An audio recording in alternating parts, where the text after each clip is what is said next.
درود و سلام میں آ جاؤ، نعت کے حسن میں آؤ، تلاوت کی دنیا میں آؤ، سجدوں کے نور میں آؤ، آؤ کبھی کھول کے دل مسجد کی صفائیاں کریں، آؤ آؤ نہ کبھی کوئی بوڑھا دادی نانی دادا ان کے پاس بیٹھ کے پیر دبا کے اللہ کو راضی کرے۔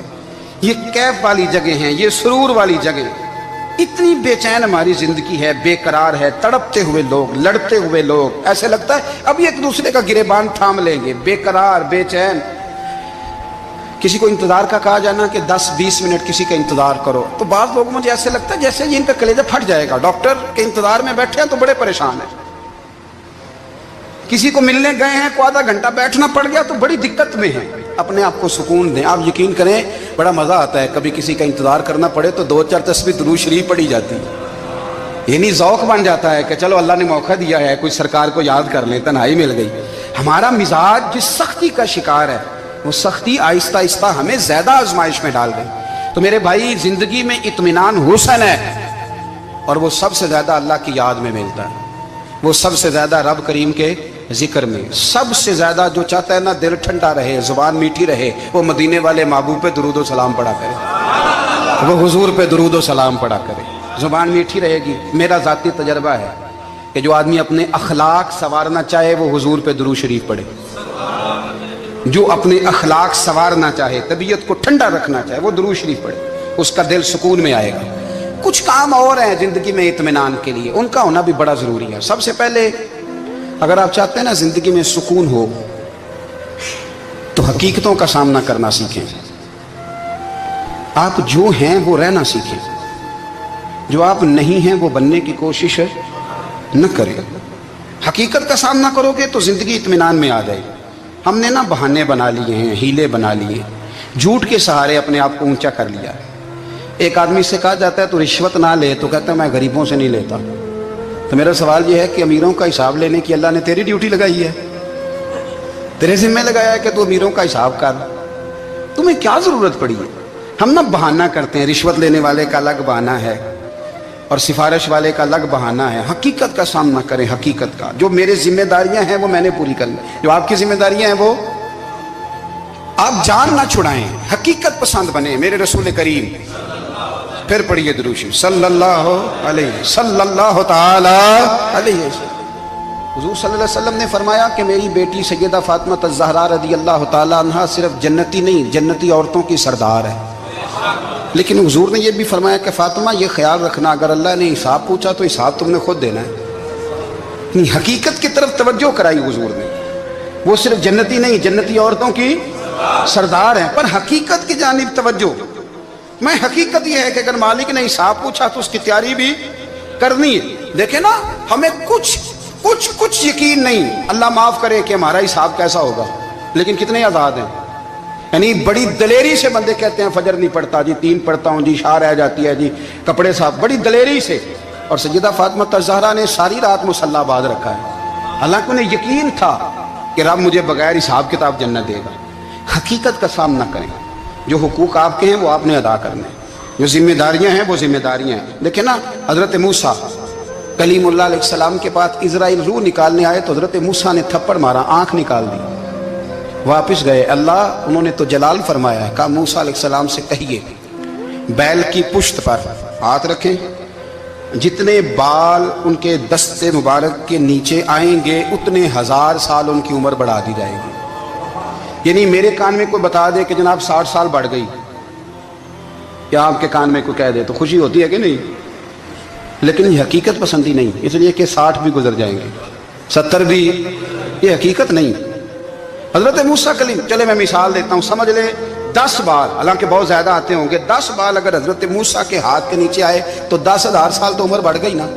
10 یعنی 10 سال نہیں، 10 100 نہیں، 10 بہت زیادہ تھی نا۔ حضرت موسیٰ کلیم اللہ علیہ السلام سے آ کے عرض کیا گیا حضور بیل کی پشت پر ہاتھ رکھیں، جتنے آپ کے ہاتھ کے نیچے بال آئیں گے اتنے 1000 سال عمر بڑھ جائے گی۔ تو حضرت موسیٰ نے حقیقت پسندی والی بات کی، فرمایا پھر کیا ہوگا؟ 10,000 سال کے بعد پھر کیا ہوگا؟ کہا حضور جانا تو پھر بھی ہے، فرمایا پھر ابھی چلتے ہیں۔ اگر جانا ہے نا، جانا ہے تو پھر، اگر جانا ہے تو پھر ابھی، اور سجنوں اگر نماز پڑھنی ہے تو ابھی کیوں نہیں؟ اگر داڑھی رکھنی ہے تو پھر رمضان کا انتظار کیوں کریں؟ ابھی کیوں نہیں؟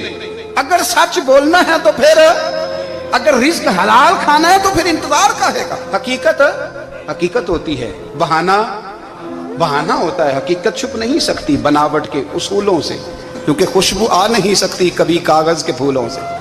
یہ بات یاد رکھیں۔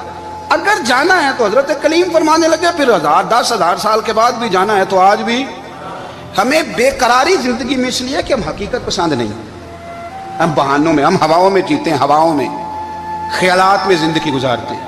بڑا ٹائم پڑا ہے، مثلاً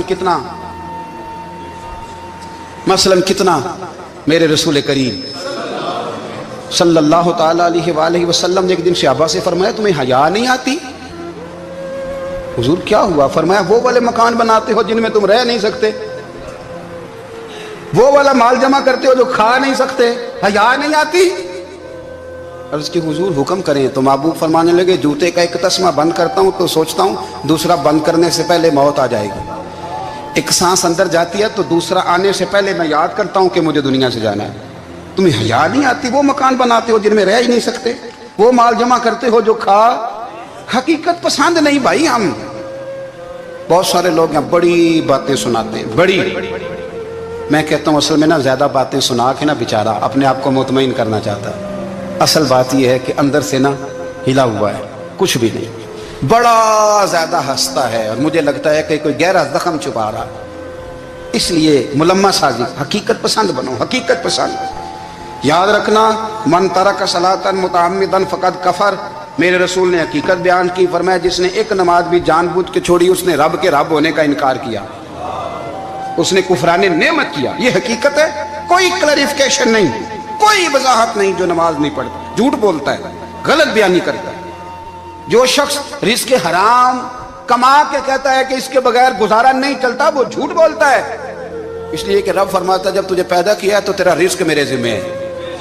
اللہ فرماتا ہے کہ لا یکلف اللہ نفسا الا وسعها، میں کسی پر وہ بوجھ نہیں ڈالتا جو اٹھا نہ سکے۔ نماز فرض کیا اس کا مطلب ہے ہم پڑھنے کے قابل ہیں، اس نے ہمارے ذمہ داریاں لگائی ہیں تو مطلب یہ ہے کہ ہم ذمہ داریاں ادا کرنے کے قابل ہیں، ورنہ وہ کہتا ہے میں وہ بوجھ ڈالتا ہی نہیں جو تجھ سے اٹھایا نہ جائے۔ اگر چاہتے ہو کہ زندگی میں اطمینان ملے تو خدا را حقیقت پسند والی زندگی گزارو۔ یہ فضاؤں میں زندہ رہنا، ہواؤں میں، اللہ بڑا معاف کرنے والا ہے، اللہ بڑا کریم ہے، معاف کر دے گا، تو بھئی یہ بات صحابہ کو بھی پتا تھی، یہ اہل بیت کو بھی خبر تھی، تو وہ تو ایک ایک بات کا لحاظ کرتے تھے۔ یہ غوث اعظم کو بھی پتا تھی، یہ ان کے والد کو بھی پتا تھی، جنہوں نے کسی کا ایک سیب کھا لیا تھا تو 12 سال اس کے گھر میں نوکری کرتے رہے، انہیں نہیں پتا تھا اللہ بڑا کریم ہے، معاف کر دے گا، ایک سیب ہی ہے نا۔ تو حقیقت پسندی آپ کو سکون دے گی، اور اگر آپ نے اپنے آپ کو غیر مطمئن کیا ہوا ہے، بات کچھ اور ہے، اور آپ نے اپنے آپ کو ڈال کسی اور طرف لیا ہے، تو پھر آپ کو سکون مل سکتا؟ سکون حقیقت پسندی میں، اصل میں سکون ہوتا ہے، اداکاری میں سکون نہیں ہوتا۔ تیسری بات سنیں، اگر آپ چاہتے ہیں زندگی میں مطمئن رہیں تو دنیا داروں سے امیدیں توڑ دیں، اللہ اور اس کے رسول سے امید وابستہ کریں، اولیاء اللہ سے امیدیں وابستہ کریں، صحابہ اور اہل بیت سے امیدیں، اللہ اور اللہ والوں سے امیدیں، دنیا داروں سے امیدیں۔ آپ کو پتہ ہے دنیا دار کی تباہی کب ہوتی ہے؟ جب انہیں خوش آمدی مل جاتا ہے۔ چودھری کا بیڑا اس وقت غرق ہوتا ہے جب اسے چودھری کہنے والے زیادہ ہو جاتے ہیں۔ سیٹھ صاحب اور نواب صاحب بیچارے تباہ تب ہوتے ہیں بھولے پن میں، جب ان کے دائیں بائیں ریلا ہوتا ہے سیٹھ صاحب کہنے کا، لوگ انہیں کھانا چاہتے ہیں، پیار ان کا نہیں ہوتا، ان کی جیب کا ہوتا ہے، محبت ان سے نہیں ہوتی، ان کی کرسی سے ہوتی ہے، ضروریات کا پیار ہوتا ہے، تباہ کر دیا جاتا ہے۔ ہماری ساری توقعات دنیا داروں سے وابستہ ہو گئی ہیں، ناراض نہ ہونا۔ پیروں نے، مولویوں نے، درویشوں نے، انہوں نے بھی سیٹ رکھے ہوئے جلسوں کی صدارت کرانے کے لیے، یعنی مذہبی جلسہ ہے، اس میں بہت زبردست پڑھے لکھے صاحب تقوی عالم کا خطاب ہے، اور کی صدارت وہ بندہ کر رہا ہے جس نے عشاء کی نماز بھی نہیں پڑھی، وہ بندہ صدارت کر رہا ہے، کیوں؟ اس لیے کہ اس نے لاکھ روپیہ دیا محفل میں۔ خدا را دنیا داروں سے امیدیں چھوڑ دیں، ورنہ آپ کمزور پڑ جائیں گے، آپ کی امیدیں ٹوٹیں گی۔ کتنا کمزور ہے وہ شخص جو 2-4 ہزار کے لیے کسی بندے کی چاپلوسی کرتا ہے، اس کے پیچھے بھاگتا ہے، خوش آمدیں کرتا ہے، تھوڑے سے نوٹوں کے لیے، دکھ سکھ میں کام آئے گا اس کام کے لیے۔ میرے رسول کریم